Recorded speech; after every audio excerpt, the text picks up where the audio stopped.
think it's going to be a great phone. Just give it a bit of time.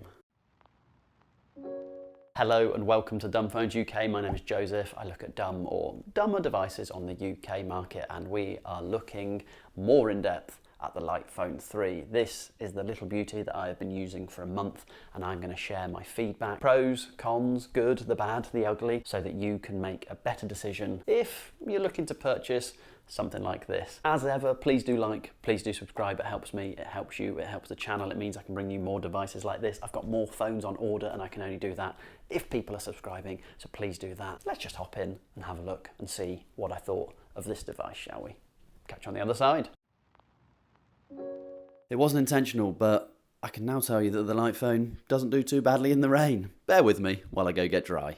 And as you can see, we're now outside and it's sunny again. This is the true British summer, and the Light Phone 3 there is on the standard log. And why are we outside? The reason I'm outside is because I wanted to go through and show you the directions and show you that when you're out and about, it's pretty quick at finding where you are. And here I am just typing in where I want to end up, and in this instance I'm typing in a supermarket that's probably around 30 minutes away. And as you can see, I'm making some mistakes as I'm typing, but even with those mistakes it's able to find the underground. And after 100 meters turn left. As you could hear from that, it talks it out loud. I'm going to turn that down because I'm going to use this to walk, and I don't necessarily need the directions read out to me, but it's a good test of the battery life as well. So here I am grabbing it, and we are going to go on our travels with the Light Phone 3. So it's worth noting that the battery life of the Light Phone was at 92% when we started, and I'm just stopping a couple of minutes into the walk just to check in the shade, and you can see that the battery is at 90%. And we are still on track to get to where we need to go. And I've now done it 20 minutes later, and 20 minutes later you can see that the battery has dropped down to 86%. So it is fairly battery hungry. Direction side of things, it's very, very good. I really like the way that it talks it out to you. I think it works very well, and I love that it keeps with the theme of the Light Phone 3 as well. I'll be completely honest, I didn't get a shot of the Light Phone at the end of the direction, so this is just me in the sun showing you what the phone looks like.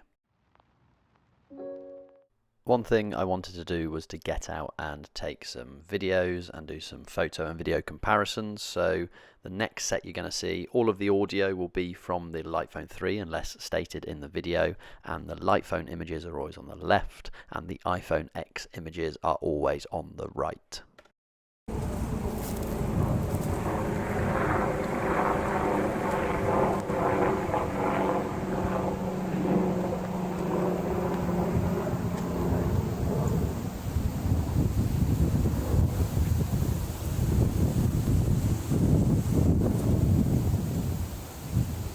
Now, while the Light Phone does have a front-facing camera, you can't take a video on it. So here I am chatting away to the Light Phone, here I am chatting away to the iPhone, and I'll make sure that right now the audio is from the Light Phone and the audio for this part is from the iPhone. So hopefully you can see me. Bye.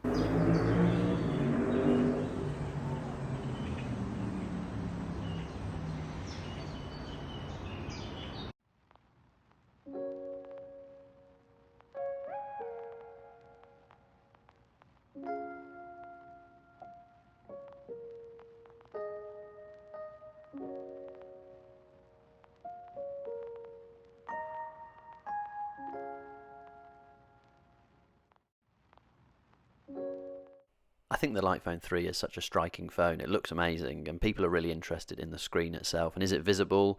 Can it dim? Can it go very bright? And the scroll wheel on the side, as you can see, you can increase and reduce the brightness using that.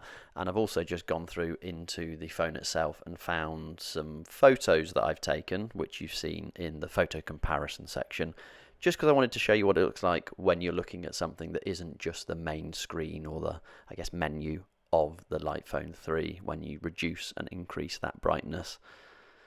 So I hopped into the picture of bananas, and I am just bringing the brightness down, bringing it up with that scroll wheel. So this is how it looks indoors, and then the great news for people who've been asking me to do it is I then popped outdoors, and I just wandered around with the phone on its normal screen or on the menu screen I should say, and I just increased and reduced the brightness. So this is me popping it up to full brightness, and I am just walking through an area that is both sunny, shaded. As you can see, it was also a bit cloudy on that day, so this is how visible it is in the sort of normal, everyday, outdoor world. Feels like an odd thing to say, but you can see that it's still pretty visible. It's not too bad. I do have a screen protector on this, and I've also obviously got a case on it as well, just to flag up. I have a Substack, and this channel allows me to do that. And currently on the Substack, you can enter a giveaway to win the Vortex V3, but also it's about phones, nostalgia, comedy. It's fun, it's free. I think you'd like it. I understandably get a lot of questions about typing on this screen, so I'm hopping into a new note section, and this little part will be me typing using the keyboard. Now, I'll be completely honest, this keyboard takes some getting used to. You can see that I've made a mistake there, and I'm trying to move my cursor into that word so I can make the change, and it is a little bit finicky. Is that the right word? I'm not sure that's the right word, but I tried to use the same thing that you would on an iPhone, where you hold down the spacebar to move the cursor. That wasn't possible. It just takes a little bit more time to type on this device, so if you're more intentional with it, the fewer mistakes you will make, but it did take me a little bit of time to get used to it, so that is worth noting. You can copy and paste. It took me a little bit of time to get used to that, and it takes a second to figure it out, but it is there. We are now going to move on to the speak to type. I figured it would be easier to try text to speak instead, because actually typing on this keyboard is quite hard. The great news is that works really well. I was probably sat about a foot away from my phone and just talking at a normal volume, and you can see that it's come out pretty well, which is great. You might be wondering why I've hopped into my Wi-Fi settings and I'm turning it off. Well, I noticed that if you are not connected to Wi-Fi or have any sort of signal, when you try and use the text to speak, which I'm trying to do here, you will notice that when I attempt to do speak to text, I get an error saying there's no internet connection, so it can't transcribe your voice. So I just wanted to flag that up because I know that other phones are able to do it when they have not got signal, whereas the Light Phone 3 currently can't do that. We're back connected and it's working. The final thing that I wanted to show you in the Notes app is that you have the option to record an audio note. The other thing I wanted to try was the audio note. So this is me talking to the phone. I'm about 1.5 feet away from it, and we will see the output of this. And this works very simply. You literally just click record, you say what you want to say, and then it all seems to work very well. And here is the output, so you can hear how it sounds. The other thing I wanted to try was the audio note. So this is me talking to the phone. I'm about 1.5 feet away from it, and we will see the output of this. We are looking at the podcast app on the Light Phone 3, and it actually works okay. There are some issues with specific places, so BBC Sounds has an issue. I talk about that in the cons section. But how it works is you have your online dashboard, you add in an RSS feed, and then the podcast shows up on your device. That actually works pretty faultlessly. So right now, as I'm showing you, I've got 3 different podcasts in there. So my subscribed podcast, one of those is a Patreon paid for podcast because I wanted to test and show you that they work as well, because I know some people are slightly cautious because they have quite a few paid for podcasts and they want to make sure that they work. So the great news is all of the RSS feeds that I have tested have worked.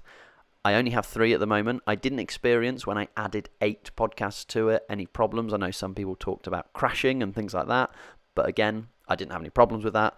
So we're just going to play a podcast now that I've downloaded just to show you how the speaker sounds.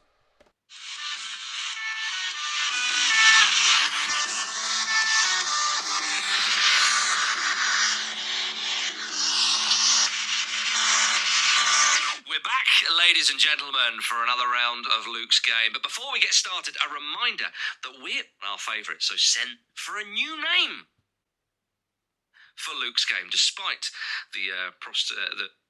So it's great that you can control it from the lock screen. I also wanted to show you that you can hop between podcasts and it remembers where you were. So I'll just try that now.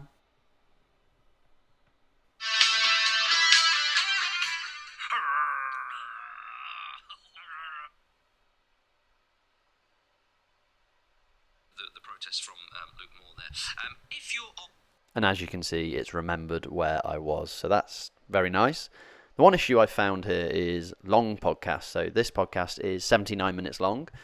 It's also a BBC Sounds podcast. I found that it could not download these, whereas smaller, shorter podcasts, not on BBC Sounds but elsewhere, it was able to download everything. So there does seem to be a BBC Sounds issue right now. Let's have a look at Bluetooth on this device. So I'm turning it on and I'm going to pair my headphones with this device so we can see if it works. From my side, it took a second to scan. And then I went and grabbed my headphones and you can see that it was able to pick them up, which is great news. And I am able to control the volume, as you can see, as I click up on my headphones. You can see that it's doing that on the light phone, and I'm also able to stop, pause, reduce the volume, etc. So the Bluetooth works as we would hope and as we would expect, which is great. One of the things that I'd seen mentioned online a lot was alarms. So I wanted to check and hop into an alarm and set an alarm and just test that it went off. Now, some people said that the alarms didn't go off at the right time, so we're going to test that. And then the other thing people said was that there was no indication that an alarm had gone off if they'd missed it. So all I've done is I've set an alarm for a minute's time. Let's fast forward to that.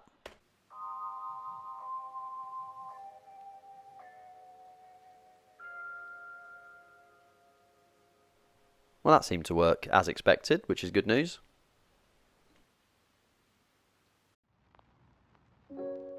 These are a few little annoyances that I noticed along the way. So as I was typing in where I wanted to go in the directions, I kept getting this light OS update.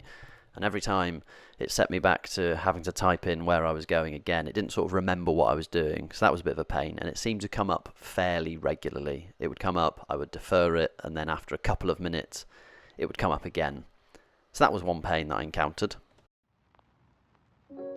I wanted to run through some cons that I found while I've been using this device, and I'll be completely honest, the main one is the sort of buggy nature of this OS. I read online a load of people complaining that their software was crashing and breaking, and I hadn't experienced that. And I thought, oh, maybe I've got a good version, they've got a bad version. I've now started experiencing that. You'll notice from the clips that I'm hopping in here, I've had to grab my phone and record, and just when I can, basically when it's just been crashing, it's crashed on startup, it's crashed while I've been typing. It crashes quite a lot, and I think having software that buggy is a problem. And it's something that I know Light are aware of, but that is something that makes it quite hard to recommend this phone at the moment. And that I do think will improve. Using this as your daily driver in its current state, hard to recommend. If you use this alongside another device, say you had a Jelly Star kicking around as well then it's possible. But right now, it's very, very buggy. It crashes quite a lot and you have to restart the device, and that isn't ideal from a phone. The second thing that I have noticed as well is when I've been listening to podcasts on this device, one weird little quirk, and this might not impact you, is that I can play a podcast. Any major provider have landed, and that is good news for us here. Perfect, that's playing as expected. If I go to play a BBC podcast, we'll wait a second for this. What we find is, even if I move to a non-BBC podcast, you get that error that the audio players crash. Please check connection and try again. So that's another example of something else that crashes. Now, podcast-wise, I can play almost any podcast, but anything from the BBC or BBC Sounds can't download, can't play, and will crash the app. That feels like a problem to me as well. So another thing to note. With podcasts as well, the other thing, it's not necessarily a con. I think it will come in time, but I just wanted to make you aware that there are no sleep timers at the moment. So if I go into podcasts and I play a podcast, Well, Rambo, because when we're not watching football, talking about football, the options that we currently have are to speed it up. We can speed it up, we can listen via Bluetooth, we can download it, or we can change the autoplay setting. That's all you can currently do. There is no sleep timer on this. Again, not necessarily a con, a nice to have, some might say, but it's worth mentioning in this section here. With this being the Light Phone 3 and Light's ethos of making sure that you can relax, disconnect, within settings, I would assume if you compare it to the Mudita Compact, for example, you're going to have the ability to block spam calls, or you're going to be able to block unknown numbers. None of that exists in here on the device itself. I think that's probably a bit of an oversight. I think that should be something that is included because I feel like it really, really agrees with their ethos. So again, a slight con, not a deal breaker, but something worth noting from somebody who gets a few spam calls here and there. I'd like to see that implemented on the device. The other thing I've noticed is when I take a photo and then when I send that photo via text, that photo that's delivered to the text comes out as blurry as anything. I just want that to be better. I would like it so that the photo that you take on this device, which look really good on this device, I do want to say that, they look really good, they come out really good. If you transfer them to the computer, it all works fine. So if you send it via text, it doesn't look great. It goes quite blurry, quite grainy. So just another thing to note. A slight con that I found is that Wi-Fi itself, so if I pop into Wi-Fi, I'm currently connected to Wi-Fi right now, but you can only connect to Wi-Fi that just needs you to type in a password to connect. So right now I typed in my password, I connected. That's because I'm at home. Say I'm in a shop or an airport and I'd like to connect to the Wi-Fi. Well, if it requires a pop-up, if it requires typing in an email address, it doesn't work on this at the moment. And that feels like a bit of an oversight as well. I know it's probably quite hard to get that to work without allowing other accesses and things like that. But if you do need Wi-Fi and you need to be able to type in your email, you can't do that on this device at the moment. Another thing to note. Another slight con, and again, I want to be fair to the light company, they did make us very aware that this wasn't going to work from the off. So the fingerprint sensor on the top here currently doesn't work. We know that is coming. The QR code reader on this, again, currently doesn't work. We know that is coming. And then finally, NFC paying with this device. We know that is coming. But we don't know when it's coming. So right now, arguably, with this phone having all of those features possible, it'd be lovely to start getting some updates on when those are actually going to come out, because I think there's a lot of powerful potential in this phone. We just need to realise it with software updates and things like that that will come. And I know the Light team are a small team and I know they're working hard at these sort of things, but it would be nice to know a couple of dates so we can start to have those in our diary. And the final thing that I wanted to mention in terms of cons is the music organisation. If you throw all of your songs onto this device, it doesn't look great. It's quite hard to navigate and there's no real file system. So again, if you have a big old playlist, a big old load of music, right now, it's quite hard to find all your songs on this. It's just a big old long list. So the pluses that I found with this device, firstly, I think form factor. I think it looks great. I love the size of it. I know some people have said they think it's quite chunky, a bit sort of square. I think that looks brilliant. Couple of things from using it that I've noticed are call quality. In terms of calling people, chatting away, you all know what calling is like. Why am I doing this? I've not had any issues with signal. I've not had any problems with calls dropping out. Everybody I've spoken to on this device has been able to hear me and I have been able to hear them. So that is a big old plus. Next, and this is quite a small thing, and I'm sure you've noticed people sort of walking around when they've got their iPhone and their torches on. Well, the great news about this is, so this click wheel here turns the torch on. If your screen isn't on, if you click that touch wheel, nothing happens. However, let's turn this screen on. Now let me click the touch wheel. The torch works. I think that's a really neat feature. I think that's something that's really nice that Light have thought about. Only when the screen is on does the torch actually work.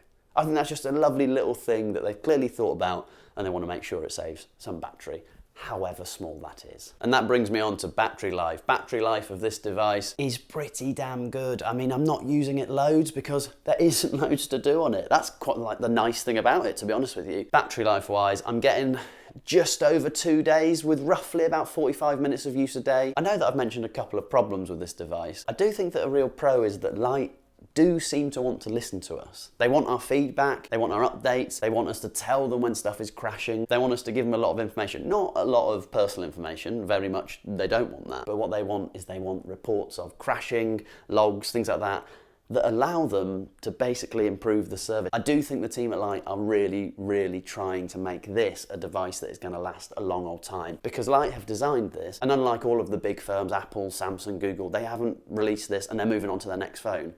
They're working on this and they're working to improve this. And there are things that need to be improved, but it does feel like they are going to improve that over time. And I think that is a really, really nice thing and something that we should call out and we should celebrate. So is this phone my daily driver? It's a big question. It's a question I get asked an awful lot. And the answer right now is no. It's not my daily driver, and it's not because I don't love this phone. I love how it sits in my hand. I do love everything about the light ethos as well. The reason this isn't my daily driver right now is because of the crashing and the bugs that it has and the resets and the fact that you can have your messages on here one day, the next day it's reset. That is a bit of a problem. Until those bugs are ironed out, I do think this is going to have to stay as a secondary device. I really, really like it. I love the camera on it. I think the camera is really, really good. I love this sort of intentionality. We're going for it again. I'm going for that word again, but I love that style of it. I love the shutter. It's a little bit slow, but I don't mind that. I really, really like this device. I really, really want it to reach its potential, which I think it will. So I am going to keep this device. I'm going to keep on updating it and reading the light updates to see what they're improving. And I do think we're going to get to a point where it's a really, really good device. So I tell you what, how about I see you in a few months and we see where Lightphone has got to. See you later.